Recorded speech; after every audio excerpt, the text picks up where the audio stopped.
ونصلي ونسلم على رسوله النبي الكريم الحنين الرحيم.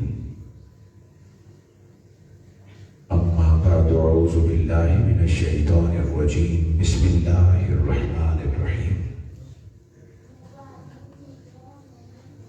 أن ليس للإنسان إلا ما سعى. صدق الله مولانا العظيم. مولاي صل وسلم دائما أبدا على حبيبك خير خلق كلهم.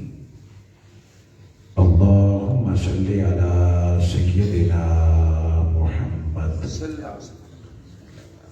وعلى آله وأصحابه وبناته وعشاقه أجمعين.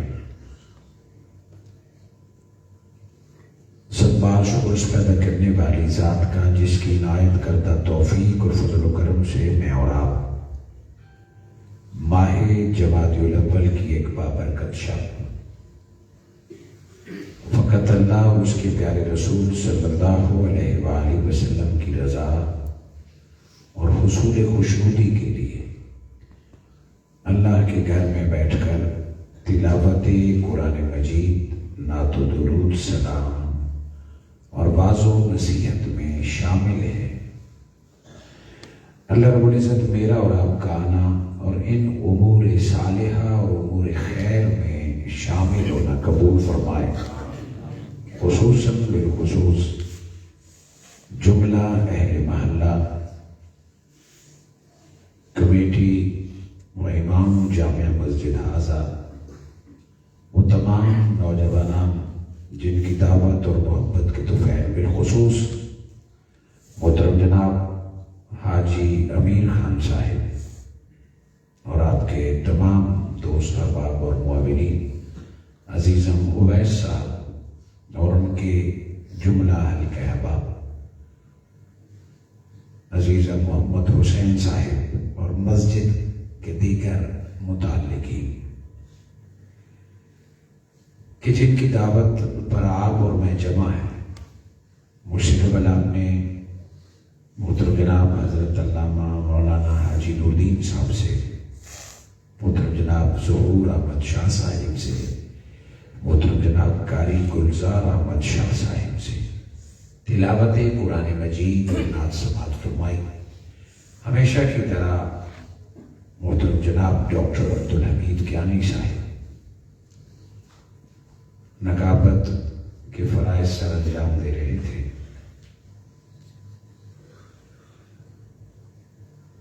اور اس بات کا میں مشکور ہوں کہ برادرم حاجی امیر خان صاحب اور جملہ سارے جو پروگرام کا انعقاد کر رہے ہیں، میرے عدم دستیابی کی وجہ سے یا دور ہونے کی وجہ سے پروگرام لیٹ ہوا محفل کا، انہوں نے میرے لیے انتظار کیا. اللہ رب العزت آپ کو اس انتظار اور محبت کا اجر عطا فرمائے. مجھے قرآن اور حدیث کا حق بات، پیغام اور دعوت آپ تک پہنچانے کی توفیق عطا فرمائے. حاضرین کرام، میں نے آپ کے سامنے جو آیہ مبارکہ تلاوت کرنے کا اعزاز حاصل کیا ہے، سورہ النجم آیت نمبر 39. اس آیہ مبارکہ میں اللہ رب العزت نے حضرت انسان کی کوشش کا ذکر کیا ہے.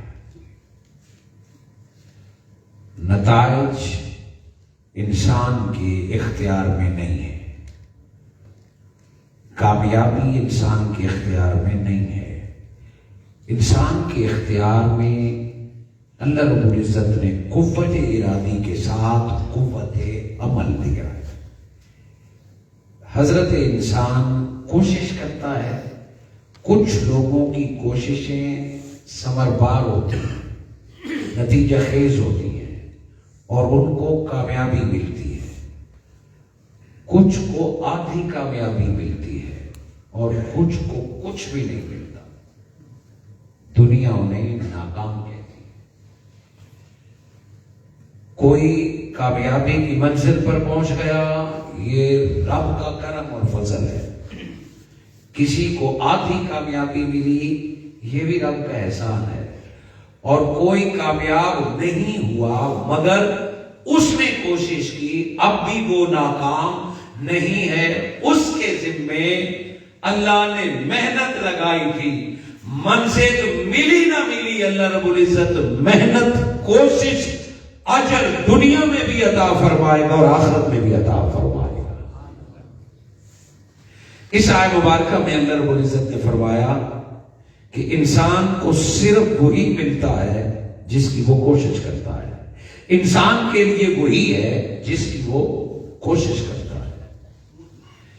یہ دنیا کا ظاہری اصول ہے کہ جو مزدوری کرتا ہے اس کو مزدوری ملتی ہے، اجرت ملتی ہے۔ جو ہل چلاتا ہے، بیج بوتا ہے، اسی کی کھیتی ہریالی ہوتی ہے۔ سو کوشش کا ریوارڈ، کوشش کا نتیجہ اجر کی صورت میں ملنا، یہ دنیا کا بھی قانون ہے۔ اور اللہ رب العزت نے بھی حضرت انسان کو فرمایا کہ انسان کو وہی ملے گا جو وہ خود کوشش کرے گا، جتنی وہ کوشش کرے گا۔ یہاں تک تو بات درست ہے کہ انسان کو وہی ملے گا جو اس کی کوشش کرے گا، مگر اس سے یہ ثابت نہیں ہوتا کہ جس کی اس نے کوشش نہیں کی وہ بھی اسے نہیں ملے گا۔ بہت توجہ چاہوں گا، اس آیت سے یہ مطلب تو واضح ہو گیا کہ اللہ کے ہاں ناانصافی نہیں ہے، اللہ کے ہاں عدل ہے، اللہ رب العزت کے ہاں انصاف ہے کہ جتنی انسان محنت کرے گا اس کا اسے اجر ملے گا، دنیا میں بھی اور آخرت میں بھی۔ یہاں تک تو بات واضح ہو گئی، مگر اس آیت مبارکہ کا ایک اور معنی لیا جاتا ہے کہ انسان صرف اپنے کام آ سکتا ہے، کسی اور کے نہیں، یا کوئی اور انسان کے کام نہیں آ سکتا، یا کسی اور کی کوشش، کسی اور کی محنت دوسرے کے کام نہیں آ سکتی۔ اس آیت مبارکہ سے یہ معنی ہرگز نہیں نکلتا۔ قرآن مجید کے 30 پارے اور حدیث مبارکہ کا جتنا ذخیرہ میسر ہے، اس آیت مبارکہ کا یہ معنی نہیں بنتا کہ جس کی تم نے کوشش نہیں کی وہ تمہیں ملے گا ہی نہیں۔ یہ معنی تو بن گیا کہ جو تو کوشش کرے گا وہ تجھے ملے گا، مگر اس بات کی نفی نہیں کہ جو تو نے کوشش نہیں کی وہ تمہیں نہیں ملے گا۔ کوشش کرنے کے بعد جو کچھ ملتا ہے اس کو عدل کہتے ہیں، اور بنا کوشش کے رب جو عطا فرما دے اسے رب کا فضل فرماتے ہیں۔ انسان کو تو عمل کا پابند کر دیا کہ اگر تجھے کچھ چاہیے تو عمل کر، عبادت کی صورت میں، محنت کی صورت میں، مزدوری کی صورت میں، مگر اگر وہ رب دینا چاہے تو بنا عبادتوں کے جنتیں بھی دے دیتا ہے اور بنا مزدوریوں کے رزق بڑا بھی عطا فرما دیتا، بے پناہ عطا فرماتا۔ اور آپ اپنے آس پاس نگاہ کرائیں، کوئی دن بھر مزدوری کرتا ہے، بمشکل 2 وقت کی روٹی کھاتا ہے، اور کوئی تھوڑی سی محنت کرتا ہے، اللہ اسے اتنا نوازتا ہے کہ وہ خود بھی کھاتا ہے اور پورے خاندان کو بھی کھلاتا رہتا ہے۔ اگر صرف کوشش کا دخل ہوتا تو جو جتنی زیادہ کوشش کرتا اس کو اتنا زیادہ ملتا۔ رب کے ہاں ناانصافی نہیں ہے، جتنی تم نے کوشش کی وہ تمہیں ضرور ملے گا، مگر اس کے بعد پھر فضل کا آغاز ہوتا ہے کہ وہ رب پابند نہیں ہے۔ قُلِ اللَّهُمَّ مَالِكَ الْمُلْكِ تُؤْتِي الْمُلْكَ مَن تَشَاءُ، کہ محنت کے بعد جو زیادہ وہ عطا کرے یا بغیر محنت کے عطا کرے، رب کو کوئی روکنے والا نہیں ہے۔ تو دیکھے گا کہ کئیوں کو رب بغیر محنت کے عطا فرما دے گا۔ بات مشکل نہیں ہے مگر بنیادی بات سمجھنا ضروری ہے۔ اس آیت مبارکہ میں صرف مسلمان کا ذکر نہیں ہے، صرف ایمان کا ذکر نہیں ہے، یہاں انسان کا ذکر ہے۔ انسان اور مومن میں کیا فرق ہے کہ جب بات ایمان کی ہے تو اس میں آخرت بھی شامل ہے، اور جب بات صرف انسان کی ہے تو اس سے مراد پہلا ایڈریس دنیا ہے۔ انسان میں کافر، یہودی، عیسائی، مشرک، ہر کوئی شامل ہے۔ قرآن مجید میں جہاں اللہ رب العزت نے فرمایا یا ایھا الناس، وہ آدم کی ساری اولاد کو مخاطب کیا، مگر جہاں صرف مومن سے خطاب ہے وہاں اللہ رب العزت نے یا ایھا الذین آمنوا فرمایا۔ دنیا میں دیکھیں کہ کافر بھی کامیاب اور کامران ہے دنیا کے لحاظ سے، اسی لیے اللہ رب العزت نے فرمایا یہاں انسان، کہ انسان کو وہی ملے گا جس کی وہ محنت کرے گا، کہ اگر ایک کافر اور غیر مسلم دنیا کے لیے محنت کرے گا تو اسے دیکھے گا وہ ترقی کرے گا، تو اسے دیکھے گا وہ دولت جمع کرے گا، اگر اللہ نہ چاہے تو کبھی بھی وہ جمع نہیں کر سکتا۔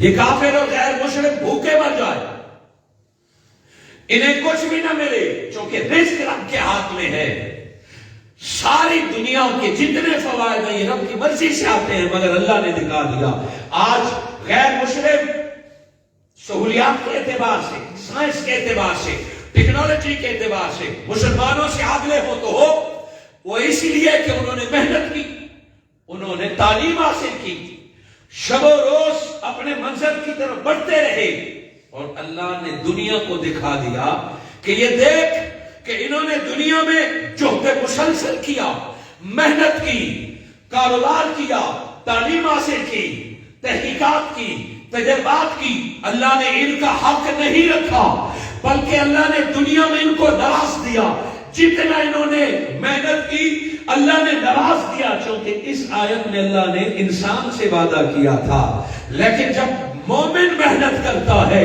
ربنا آتنا فی الدنیا حسنہ، مومن جب محنت کرتا ہے تو اللہ دنیا کو بھی کمال دے دیتا ہے اور آخرت میں بھی اسے کامیابی عطا فرما دیتا ہے۔ سو مومن جب بھی کوئی عمل کرتا ہے تو اس میں دنیا کا بھی دخل ہوتا ہے اور آخرت کا بھی دخل ہوتا ہے۔ اللہ عمل کے ذریعے، وہ عمل ذرے سے بھی کم ہو، چھوٹے سے عمل کے بدلے بھی اللہ جنتیں عطا فرما دیتا ہے۔ روز حشر کسی کو فقط پتھر ہٹانے پر جنت دے رہا ہوگا، اور کسی کا حج، جہاد اور ساری عمر کی تبلیغ رد ہو رہی ہوگی، کسی کو فقط کتے کے بچے کو پانی پلانے پہ رب جنت دے رہا ہوگا، اور کسی کی ساری عمر کی خدمت میں کوئی نہیں ہوگا۔ بخاری اور مسلم کی متفق ہے حدیث، جسے صاحب مشکات نے آغاز کیا کتاب البیع کہ عمل بہت بڑی طاقت ہے، مگر عمل کی ساری طاقت نیت کی وجہ سے ہے۔ نیت اچھی ہو، ایک گھونٹ پانی کا، ایک کھجور کا ٹکڑا کسی کو کھلایا رب کی رضا کے لیے، حضور صلی اللہ علیہ وآلہ وسلم نے فرمایا کھجور کا ٹکڑا تمہیں جہنم سے آزاد کر دے گا۔ لیکن نیت اگر دکھاوے کی ہو، نیت رب کی رضا نہ ہو تو پھر جہاد میں جانے والا بھی رسوا ہو جاتا ہے، تلاوت کرنے والا اور علم پھیلانے والا بھی رسوا ہو جاتا ہے، اسے ان بڑے اعمال کا بھی اجر نہیں ملتا۔ رب فرمائے گا تو گیا تو جہاد میں اسی لیے تھا کہ لوگ تجھے بہادر کہیں، لوگ تجھے شہید کہیں، تو ساری رات قرآن اس لیے پڑھتا تھا کہ لوگ واہ واہ کر کے قاری کہے اور تمہیں دنیا دے، تو تقریریں اسی لیے کرتا تھا کہ لوگ تجھے عالم مانے اور تیری عزت بنے۔ سو اس نیت کی وجہ سے عمل کی ساری حیثیت ختم ہو گئی۔ دلیل کوئی نہیں دے سکتا مولا میں نے حج کیا، حج سارا درست تھا، احرام باندھنے سے لے کر قربانی کرنے تک اور خانہ کعبہ کا الوداعی طواف کرنے تک حج کرنے میں کوئی کمی نہیں تھی، جہاد میں گھر سے نکلنے تک، دشمن کے گردن کاٹنے تک، مملکت کو فتح دینے تک کوئی کمی نہیں تھی، مگر حدیث مبارکہ میں ہے کہ اس حاجی کو، اس مجاہد کو گھسیٹ کے جہنم میں پھینک دیا جائے گا، اس قاری اور عالم دین کو گھسیٹ کے جہنم میں ڈال دیا جائے گا کہ عمل تو درست کرتا رہا، عمل تو سناتا رہا، مگر نیت پہ کنٹرول نہیں تھا، تو نے دنیا کو دکھانے کے لیے، تیری نیت شیطان کا ہتھیار بن گئی تھی، تیری نیت غلط ہو گئی تھی، اس میں رب کی رضا یا مسلمانوں کا بھلا نہ تھا۔ سو جو نیت کو کنٹرول نہ کر سکا، نہ اسے حج و بچائے گا، نہ اسے جہاد بچائے گا، نہ اسے دین تعلیم کچھ بھی نہیں بچائے گا۔ ارے عمل وہی قبول ہے، عمل سچا ہو اور رب کی رضا کی خاطر چڑیا کو دانا ڈالا ہو تو وہ اتنا رحمان ہے کہ وہ تھوڑے سے عمل کو بھی اس کے بدلے ساری جنت عطا فرما دے۔ بڑا غور کیجیے اس پر۔ مگر اللہ رب العزت نے فرمایا کہ انسان کوشش کے سوا کچھ نہیں، جو وہ کوشش کرے گا، یہاں تک اپنی کمائی اپنے کام آئے، اس میں تو اختلاف ہی نہیں ہے۔ خود کمایا، اپنے پر لگایا اور خود کمایا، خود کو جنت ملی، اس میں تو کوئی اختلاف ہی نہیں ہے۔ بات اگلی ہے کہ محنت کی ہی نہ ہو۔ اس آیت میں تو ہے کہ جو محنت کرے گا اسی کو ملے گا، مگر محنت کی ہی نہ ہو اور بندے کو مل جائے تو کیا وہ ناجائز ہوگا؟ محنت تو نہیں کی مگر مل گیا، کیا وہ حرام ہوگا، غلط ہوگا؟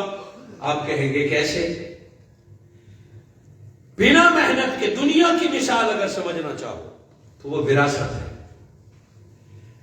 محنت ساری عمر باپ نے کی، دن رات باپ نے کمائی کی، مزدوری کی، عمر پردیس نے گزاری، جائیداد بنائی، کوٹھیاں بنائی، باپ کی آنکھ لگی، فوت ہوا، بنا محنت کے جائیداد زمین اولاد کے پاس آ گئی، بیٹی کے پاس آ گئی، بیٹے کے پاس، ذرا بھی محنت نہیں کی۔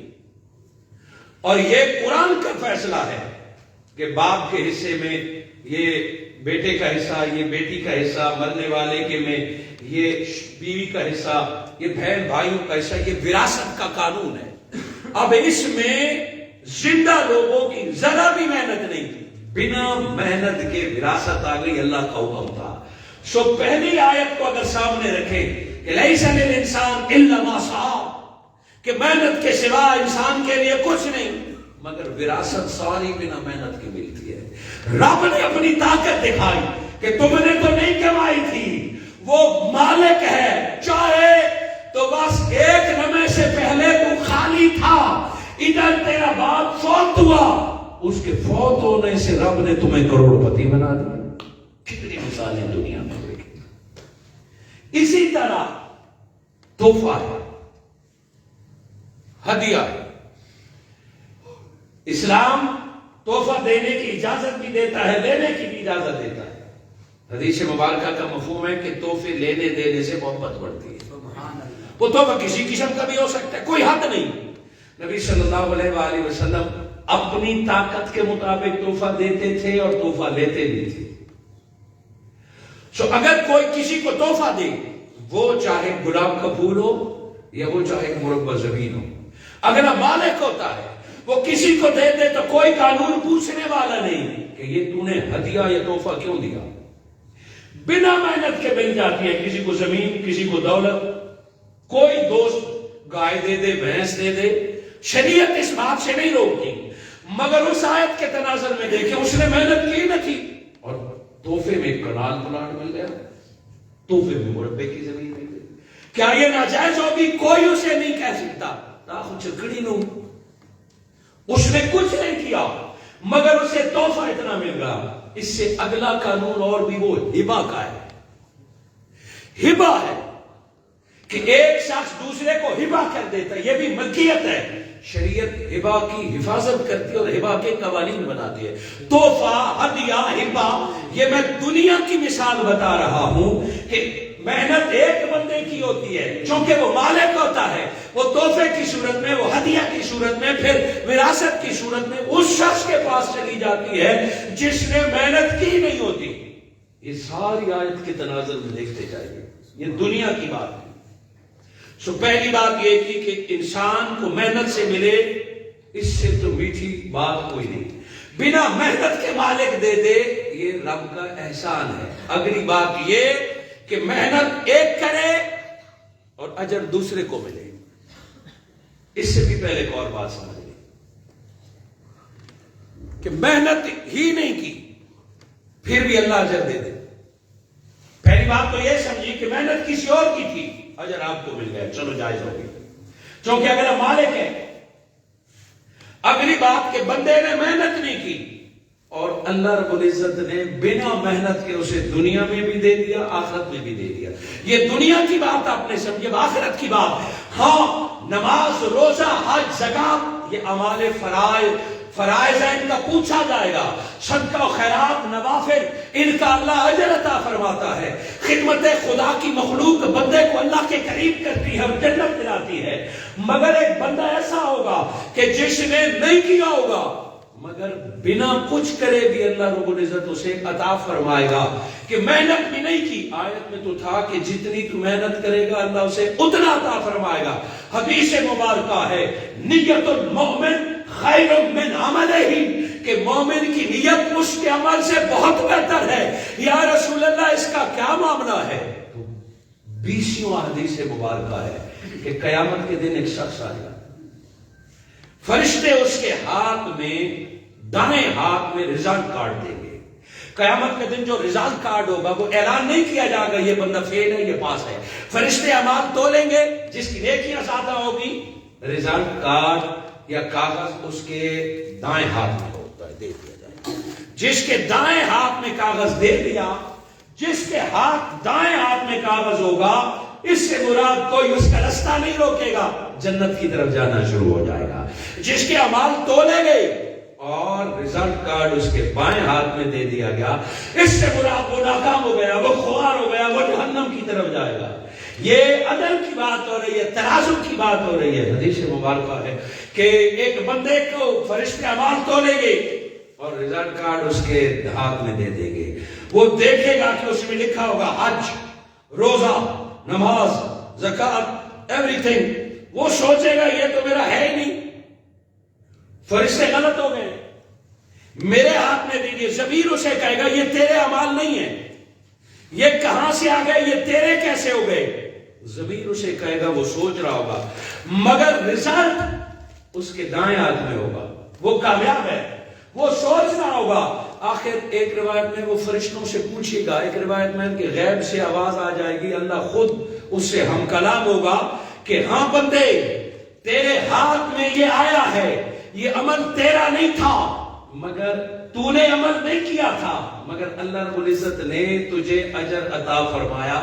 کیسے کہ یہ حج, یہ زکات, یہ صدقات فلاں دن فلاں وقت یاد کر کہ جب تو نے نیت کی تھی کہ کاش میرے پاس دولت ہوتی تو میں حج کو چلا جاتا, میں دولت مند ہوتا تو میں لوگوں کو زکات دیتا, میرے پاس دولت ہوتی تو میں بھوکے لوگوں کو کھانا کھلاتا.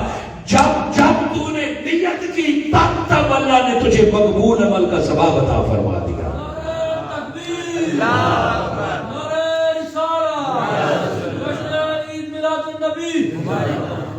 اب اس بندے نے عمل نہیں کیا تھا, صرف نیت کی تھی, مگر اسے موقع نہ ملا, دولت نہ ملی, حج جانے کا موقع نہ ملا, مگر نیت اتنی خالص تھی کہ بنا عمل کیے, بنا کوشش کیے. وہاں تھا کہ جب انسان کوشش نہیں کرے گا اسے نہیں ملے گا. وہ عدل کی بات تھی. مومن جب ایمان سلامت ہو تو اس کی نیت سونے سے بہتر ہے, چاندی سے بہتر ہے, عمل سے بہتر ہے. جو جتنا نیک نیت ہوگا اللہ دنیا میں بھی آسانی عطا فرمائے اور آخرت میں بنا عمل کے اللہ 20 اجر اور کمال جنت کا مقام عطا فرمائے. اسی بات سے ہم اگر آگے بڑھیں تو قیامت عمل بہت آپ کی طرح وہ نیک ہو. قیامت کے دن ایک شخص جب چلے گا اس کے ساتھ نور کے پہاڑ ہوں گے, اعمال کے پہاڑ ہوں گے اس کے ساتھ, دائیں بائیں اس کے ساتھ اپنے اعمال چل رہے گا. وہ بڑا مطمئن ہوگا کہ یہ زندگی میں نے محنت کی تھی, آج میرے ساتھ چل رہی ہے. نماز, روزہ, حج, زکات کا نور. میدان حشر میں وہ جہاں جائے گا اعمال کا نور اس کے ساتھ چل رہا ہوگا, بہت مطمئن ہوگا. مگر اچانک اسے روکا جائے گا اور خود خالق کے کائنات اعلان فرمائیں گے کہ جس نے اس بندے کے ساتھ حساب کتاب کرنا ہے وہ آ جائے, جس نے اس سے کچھ لینا ہے وہ آ جائے. لوگ نکل آئیں گے, حاجی صاحب کی نماز, روزہ, حج, زکات, عمل, صدقہ, بہت کچھ ہے اس کے پاس, مگر ایک لائن لگ جائے گی، کیا؟ اے اللہ دنیا میں اس نے میری حق کھایا تھا، آج تو اس کے پاس وہ دولت نہیں، اللہ فرمائے گا کہ دے اس کو جو تو نے دنیا میں دیا تھا، دنیا میں اپنی طاقت کی وجہ سے، دنیا میں دھونس کی وجہ سے، دھاندلی کی وجہ سے تو نے اس کا حق کھایا تھا، دے آج اس کو، کیا دے دولت تو نہیں ہے؟ اللہ فرمائے گا جتنا اس کا حق بنتا ہے اپنے نیک اعمال میں سے اس کو دے دے، اپنے نیک اعمال میں سے اس کو دے دے۔ سو جس کا دینا ہوگا اس کے نیکیاں اٹھا اٹھا کے ان حقداروں کو دیے جائیں گے۔ پھر بندہ آئے گا، مولا اس نے دنیا میں میری تکلیف دی، مجھے ڈانٹا بغیر وجہ کے، بھرے بازار میں مجھے بے عزت کیا، جس کے ساتھ جرم اور زیادتی کی ہے، اللہ فرمائے گا ان کو بھی راضی کرو۔ اعمال اس نیک بندے کے اٹھا اٹھا کے ان کو دے دیے جائیں گے، وہ چلے جائیں گے۔ ابھی بھی کچھ لوگ باقیہ ہیں، مگر اس نیک صالح بندے کی نیکیاں ختم ہو گئی۔ جو لوگ کھڑے ہیں تم نے بھی کچھ لینا ہے، ہاں مولا ہمارے ساتھ بھی اس کا حساب کتاب رہتا ہے، ہم نے بھی کچھ لینا ہے، اس کے پاس تو کچھ نہیں رہا۔ اگلا قانون نافذ کر دیا جائے گا کہ دینے کے لیے کچھ نہیں ہے تو اب لے لو، لے کیا لیں؟ جو ان کے گناہ ہیں، کیونکہ دنیا میں تو کلیئر کر کے نہیں آیا تھا، جو ان کے گناہ ہیں اب ان کا بوجھ تجھے اٹھانا پڑے گا۔ رکیے یہاں، پہلی آیت آپ نے سنی کہ انسان کو اپنی کوشش کا صلہ ملے گا، مگر آج ان لوگوں کو اپنی کوشش کا نہیں اپنا حق کا ملا۔ دوسری آیت قرآن میں ہے کہ کوئی کسی دوسرے کا بوجھ نہیں اٹھائے گا، مگر آج اس کو دوسرے کا بوجھ اٹھانا پڑا، چونکہ اس نے دنیا میں زیادتی کی تھی، دوسرے کے گناہ اٹھانے پڑے گے۔ نیکیاں بھی گئی۔ جن لوگوں کو اپنے اعمال اور نیکیوں پر گھمنڈ اور غرور ہے کہ میرے اعمال میرے لیے کافی ہیں، میری نیکیاں میرے لیے کافی ہیں، وہ دیکھ لے کہ اعمال کا کیا درگت بن گئی ہے۔ اگر دنیا میں مخلوق کے ساتھ تعلقات اچھے نہ ہوں، دنیا میں ماں باپ بہن بھائی عزیز اقربا رشتہ دار پڑوسیوں کا حق ادا نہ کیا ہو، دنیا میں اگر اپنے معاملات کلیئر نہ ہو، پھر نماز روزہ حج زکات رستے میں رہ جائے گا۔ میں بات کر رہا ہوں عدل کی، فضل اس سے بات شروع ہوتا ہے۔ نیکیاں بھی گئی، دوسرے کے گناہ بھی کاندھے پہ آ گئے۔ اب وہ میدان حشر میں مایوسی کی کیفیت میں آتا ہے، اب اسے یقین ہو گیا کہ میں جہنم کی طرف جا رہا ہوں۔ پھر مہربان رب اسے متوجہ کرے گا، رک جا، خالی ہو گیا؟ ہاں، تیرا کچھ خزانہ رب کے پاس ہے، تیرا کچھ خزانہ ابھی باقی ہے۔ فرمایا مولا کیا باقی رہ گیا؟ اب تو کچھ بھی باقی نہیں رہا، تیرا وہ خزانہ جو فرشتوں کو بھی پتا نہیں۔ یہ دو فرشتے بیٹھے ہیں، ایک نیکیاں لکھتا ہے اور ایک بد اعمال لکھتا ہے۔ یہ ہماری سانسیں بھی گنتے ہیں کہ کس سانس میں اللہ کا ذکر ہوا اور کون سی سانس ضائع ہو گئی ہے۔ یہ ہمارے اعمال بھی لکھتے ہیں، یہ ہم سے باخبر ہیں، یہ مخبر ہیں، یہ لکھتے ہیں۔ اللہ فرمائے گا کہ نہ مخلوق کو پتا ہے نہ فرشتوں کو پتا ہے، تیرا کچھ خزانہ میرے پاس ہے۔ وہ کیا ہے؟ فرمایا بندے یاد کر، یہ تو اعمال تھے، یہ تو محنت تھی جو تو نے کی، مگر ایک نیت ہے، نیت اللہ کے سوا اور کوئی نہیں جانتا۔ یہ عملوں کا حساب کتاب تو ہو گیا، مگر نیتیں ابھی باقی ہیں۔ فلاں جگہ تو نے اس بات کی نیت کی تھی، فلاں دن اس نے تو نے یہ بات نیت کی تھی، جتنی بار بھی تو نے اچھی نیتیں کی تھی، خالق کے کائنات کے پاس وہ امانت باقی ہے۔ آج اس اچھی نیت کے صدقے اللہ تیرے گناہ معاف کر کے تجھے جنتوں میں اعلیٰ مقام عطا فرمائے۔ میں جو پوائنٹ سمجھانا چاہتا ہوں کہ بنا عمل کے اسے جنت بھی مل گئی۔ یہ صرف نیت تھی مومن کی، نیت کی وجہ سے اللہ نے قانون ایک غلط فہمی سے نکالنا چاہتا ہوں، وہ آگے جا کے کلیئر ہوگی کہ پہلے یہ اسے محنت کا اجر ملے گا، دوسرا یہ بنا محنت کے بھی رب دے سکتا ہے، تیسرا یہ محنت نہیں ہے صرف نیت سے اللہ دے گا۔ اگلی بات یہ کہ کچھ اعمال بندہ دنیا سے گزر جائے پھر بھی ملتے رہتے، کچھ اعمال جو انسان آنکھ بند اعمال بھی بند، مگر کچھ اعمال ایسے ہوتے ہیں، مثلا کسی نے درخت لگایا، ایک بار اسے ثواب مل گیا، وہ بندہ فوت ہو گیا اور اس کو قبر میں گئے ہوئے 50 سال ہو گئے، آج بھی اس درخت کے چھاؤں تلے کوئی بیٹھے گا، آج بھی اس درخت کا پھل کوئی پرندہ کھائے گا، آج بھی اس درخت سے کوئی فائدہ اٹھائے گا۔ بے شک لگانے والا 50 سال پہلے قبر میں چلا گیا، آج جب مسافر اس کی چھاؤں میں بیٹھے گا، ادھر وہ چھاؤں میں بیٹھے گا، ادھر قبر میں اسے نیکیاں دے دی جائیں۔ اس کا عمل تو یہ نہیں، اس نے تو 50 سال پہلے عمل کیا تھا۔ اسی طرح کنواں کھدوایا، اسی طرح اس کو کہتے ہیں صدقہ جاریہ، کہ وہ چلا گیا مگر اس کا عمل جاری ہے، محنت اس نے ایک بار کی تھی مگر یہ اس کا عمل جاری ہے۔ یہ بڑا وسیع تصور ہے بخشش کا، مغفرت کا۔ اب وہ چلا گیا، حدیث مبارکہ میں ہے کہ قیامت کے دن بندہ اٹھے گا تو اس کے ساتھ نیکیوں کا ڈھیر ہوگا، مگر جب اسے دفن کیا جائے گا اس کے پاس کلمے کے سوا کوئی اعمال نہیں تھے، مگر جب قبر پھٹے گی وہ اٹھے گا تو اس کے ساتھ نیکیوں کے ڈھیر ہوں گے۔ مولا یہ کیا ہے؟ فرمایا یہ وہ صدقہ جاریہ، تو نیک اولاد چھوڑ آیا تھا، تو مسجد بنا کے آ گیا تھا، تو کنواں کھود کے آ گیا تھا، تو درخت کھود کے آ گیا تھا، تیرے عمل کا تو دروازہ بند ہو گیا، عمل تیری اولاد کرتی رہی ہے، اجر رب تمہیں عطا فرماتا رہا ہے۔ اسی کو ایصال ثواب کہتے ہیں کہ عمل کوئی اور کرے، جزا کسی اور کو ملے۔ یہ کیسے پہنچتا ہے؟ یہ تیرا میرا کام نہیں ہے، یہ رب کی طاقت ہے کہ وہ قبر والے کو کب اور کتنا اجر عطا فرماتا ہے۔ عمل زندہ کرتا ہے اور اجر خالق کائنات مرنے والے کو پہنچا دیتا ہے۔ یہاں سے وسیع باب کھلتا ہے اور ہر بات کی دلیل قرآن اور حدیث سے ہے کہ عمل زندہ لوگ کرے، بالکل اسی طرح سلام زندہ لوگ کرے، سلامتی قبر والے کو ملے، وہ چاہے گھر سے بیٹھ کے ہو یا قبر پر کھڑے ہو کے کہو۔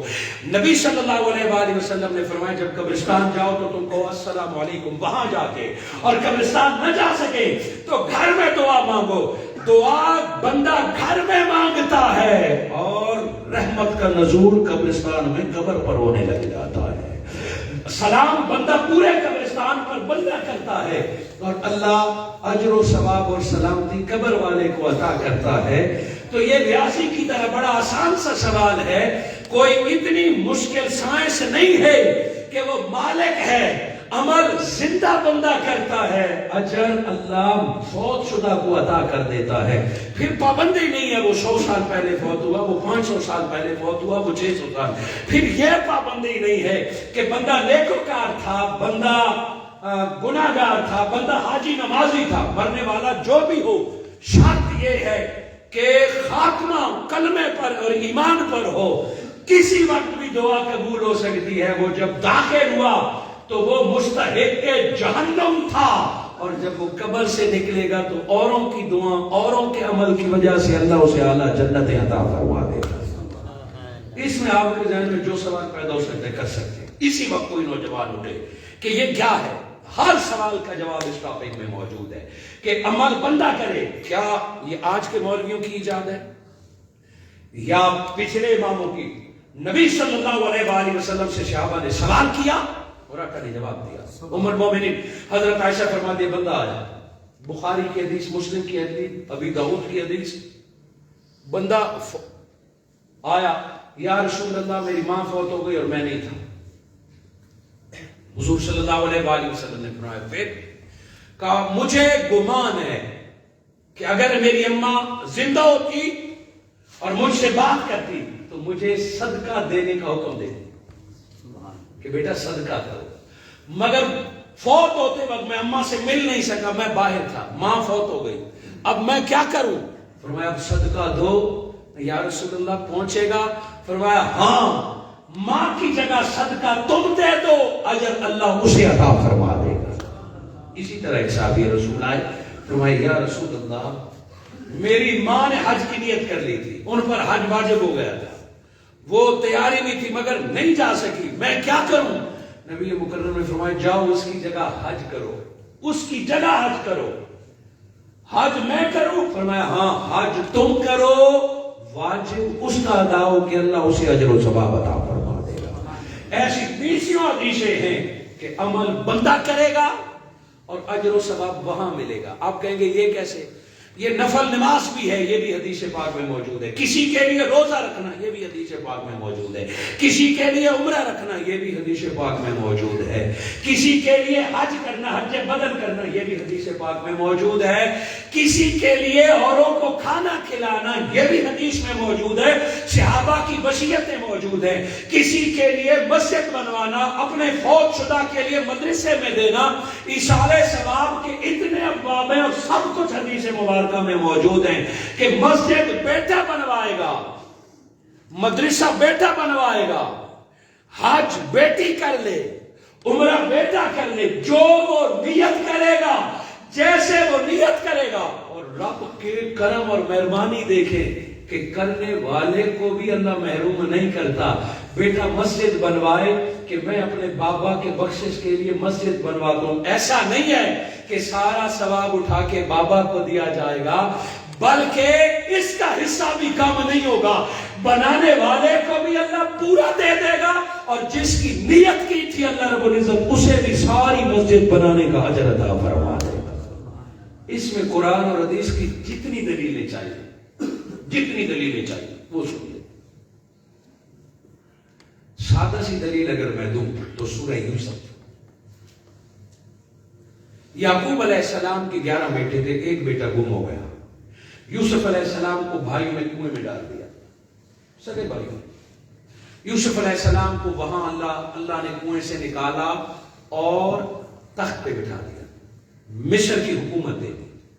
یوسف علیہ السلام کو اللہ نے طاقت دے دی۔ ایک دن آیا کہ یہی بھائی چل کے یوسف کے دروازے پہ گئے گندم لے، غلہ لے لے۔ یوسف علیہ السلام نے بھائیوں کو پہچان لیا۔ الغرض یہ پورا واقعہ کبھی سنیے، مجھے موقع ملا تو میں تفصیلاً سورہ یوسف کی تفسیر عرض کروں گا، بہت دلچسپ ہے زندگی اور آخرت کو سنبھالنے کے لیے۔ ہائے ہائے، یعقوب علیہ السلام کا ایک بیٹا گم ہوا، باقی 10 کے 10 پاس تھے، 11 پاس تھے، مگر ایک بیٹے کی محبت میں اتنے روئے کہ آنکھیں خشک ہو گئی، دیکھنا نظر نہ آتا، آنکھیں خشک ہو گئی، کچھ نظر نہ آتا، لوگوں نے نابینا کہنا شروع کر دیا۔ وجہ ایک تھی، غم یوسف میں روتے روتے، آدھی صدی 40-30 سال۔ یعقوب علیہ السلام، یوسف علیہ السلام نے جب بھائیوں کو تعارف کرایا تو پوچھا بابا کا کیا حال ہے؟ وہ مصر میں، یہ کنعان میں، بابا کا کیا حال ہے؟ میں یوسف تیری یاد میں روتے روتے آنکھیں خشک کر بیٹھے، سبحان اللہ، خشک ہو گئی۔ اب پیغمبر تھے یوسف علیہ السلام، کہتے بیٹھو دعا کرتے ہیں کہ اے اللہ آنکھیں دے دے۔ ممکن نہیں، یقینی تھا کہ اللہ پیغمبر کی دعا رد کرتا ہی نہیں ہے۔ مومن کی دعا رد نہیں ہوتی، دنیا میں قبول نہ ہو تو اللہ آخرت میں اجر دے گا۔ آج آپ حج کی دعا مانگ لیں، مولا اس سال مجھے حج دے، قبول ہوگی تو ہو جائے گا، نہ ہوگا تو فرشتہ لکھ دے گا کہ اس کی دعا قبول نہیں ہوئی، اس کے بدلے سے یہ نعمت یا یہ اجر دیا جائے۔ مومن کی کوئی دعا رد نہیں ہوتی۔ پیغمبر کی تو اللہ ہر بات مانتا ہے، چونکہ پیغمبر معصوم من الخطا ہوتا ہے، وساوس سے پاک ہوتا ہے۔ یوسف علیہ السلام ہاتھ بلند کر کے کہہ سکتے اللہ میرے بابا کو آنکھیں دے دے، اور وہ یعقوب بھی پیغمبر ہے علیہ السلام، مگر یوسف علیہ السلام نے ایسا نہیں کیا۔ گھر گئے، بند کر کے فرمایا اذهبوا بقمیصی، جاؤ یہ میری قمیص لے جاؤ، میری قمیص لے جاؤ۔ اپنی قمیص دے دی۔ یہاں یہ نہیں فرمایا کہ بازار سے بابا کے لیے قمیص لے لینا، نسبت اپنی، بے قمیصی، میری قمیص لے جاؤ۔ کیا کریں؟ جاتے ہی بابا کی آنکھوں پر ڈال دینا۔ بھائی بھی قمیص لے کے چل پڑے گھر کی طرف۔ یعقوب علیہ السلام گھر میں بیٹھے ہیں کہ جب وہ قافلہ گھر کے قریب آیا، یعقوب علیہ السلام رونے لگے، تڑپنے لگے۔ اپنے پوتے پوتی بھائیوں بہووں کو کہا کہ اگر تم یہ نہ کہو نا کہ دادا سٹ پٹا گیا ہے اگر مجھے تم دیوانہ نہ کہو تو میں بات بتاؤں، اس طرف سے مجھے اپنے یوسف کی خوشبو آ رہی ہے۔ کب بیٹے کو یاد کرتے کرتے نہ یہ دادے پر روز دورے آتے، یہ ان کا خیال تھا۔ پھر یعقوب علیہ السلام نے فرمایا میرے یوسف کی خوشبو قریب آ گئی ہے۔ یہ باپ کے دل میں اللہ نے جو بیٹے کی محبت رکھی ہے، قرآن وہ بیان کرتا۔ جب مقابلہ قریب آیا، بیٹے یعقوب علیہ السلام کے پاس آئے، سلام پیش کیا، آپ نے جواب دیا، انہوں نے حال پوچھا۔ یعقوب علیہ السلام نے فرمایا حال چھوڑو، پہلے یہ بتاؤ آج یوسف تمہارے ساتھ آیا؟ فرمایا بابا آپ کو کیسے پتا چلا کہ یوسف آیا ہے؟ فرمایا تمہارے قافلے سے یوسف کی خوشبو آ رہی ہے۔ وہ رو پڑے، اپنے کیے کی معافی مانگی۔ فرمایا یوسف نہیں آیا، آج تیرے یوسف کو اللہ نے تخت دیا ہے، آج تیرے یوسف کو اللہ نے بادشاہی دی ہے، یوسف نے تیرے لیے قمیض بھیجی ہے، اذهبوا بقمیضی، قمیض بھیجی ہے، کیا کریں؟ یعقوب علیہ السلام نے بیٹے کی قمیض لی، چوما اور آنکھوں پر لگایا۔ لگانے کی دیر تھی کہ وہ آنکھیں جو اسرے سے دیکھنے کے قابل نہیں تھی، بیٹے کی قمیض آنکھوں سے لگانے کی دیر تھی، اسی طرح دیکھنا شروع کر دیا جیسے جوانی میں دیکھا کرتے۔ بولیے صحت اور شفا کون دیتا ہے؟ اور یوسف یعقوب علیہ السلام کو آنکھیں کس نے دی ہیں؟ اللہ ہی نے دی ہے، یہ عقیدہ ہے۔ مگر دیکھیں قمیض کیوں بھیجی؟ تاکہ لوگوں کو یہ عقیدہ یہی ہو دیتا رب ہے۔